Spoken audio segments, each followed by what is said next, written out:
దక్షిణాఫ్రికా, న్యూజిలాండ్ మధ్య జరిగిన సెమీఫైనల్ మ్యాచ్లో ఊహించని ఘోర పరాభవాన్ని చవిచూసిన తర్వాత దక్షిణాఫ్రికా కెప్టెన్ మార్క్రమ్ తీవ్ర నిరాశలో కనిపించాడు. ఎన్నో ఆశలతో బరిలోకి దిగి అద్భుతమైన ఫామ్తో సెమీస్ దాకా వచ్చిన తమ జట్టుకు చెంపపెట్టు లాంటిదని ఒక ఆవేదన వ్యక్తం చేశాడు. అంచనాలను తలకిరిందులు చేస్తూ న్యూజిలాండ్ సాధించిన 9 వికెట్ల విజయం, ముఖ్యంగా క్రికెట్ చరిత్రలో నిలిచిపోయే ఫిన్నలే నాడిన చారిత్రాత్మక ఇన్నింగ్స్ గురించి మార్క్రమ్ మాట్లాడుతూ కివీస్ జట్టుకు పూర్తి క్రెడిట్ ఇచ్చాడు.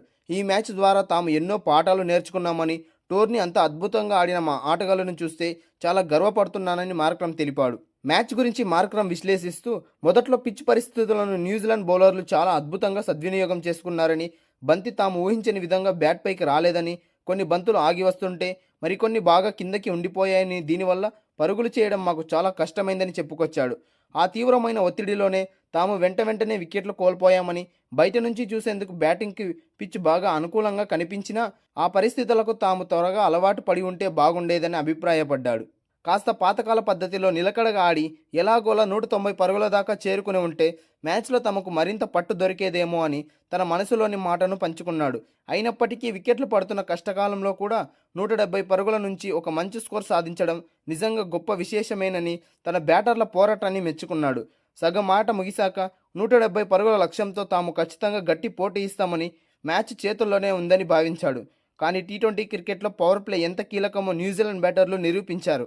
న్యూజిలాండ్ ఓపెనర్లు ఆడిన విధ్వంసకర ఇన్నింగ్స్ ముందు తమ బౌలర్లు ఏమీ చేయలేకపోయారని అంగీకరించాడు. వాళ్ళు ఆడిన విధానానికి మైదానంలో ప్రతి బౌండరీని కాపాడడం తమకు అసాధ్యంగా మారిందని, వాళ్ళు అంత త్వరగా మ్యాచ్ను తమ చేతిలో నుంచి లాగేసుకోవడం వల్ల తాము తిరిగి కోలుకునే అవకాశం లేకుండా పోయిందన్నాడు. ఫీల్డింగ్ జట్టుగా చేతులెత్తేయక తప్పలేదని ఫిన్ అలెన్ చేసిన సూపర్ ఇన్నింగ్స్కు సలాం చేశాడు. ప్రస్తుతానికి ఓటమి బాధను దిగమింగుకొని ఎమోషన్స్ తగ్గాక జట్టుగా కూర్చొని ఎక్కడ తప్పు జరిగిందో విశ్లేషించుకుంటామని, ఈ దెబ్బతో భవిష్యత్తులో మరింత బలంగా తిరిగి వస్తామని చెప్పుకొచ్చాడు. ఇదే క్రమంలో ఇండియా, ఇంగ్లాండ్ మధ్య జరగబోయే రెండో సెమీఫైనల్ గురించి మార్క్రమ్ ఆసక్తికరమైన విషయాలు చెప్పాడు. ఆ మ్యాచ్లో ఏ జట్టు ఫైనల్స్కు వెళ్తుంది అన్న ప్రశ్నకు సమాధానమిస్తూ, భారత్, ఇంగ్లాండ్ రెండు జట్లు కూడా చాలా బలమైనవని పేర్కొన్నాడు.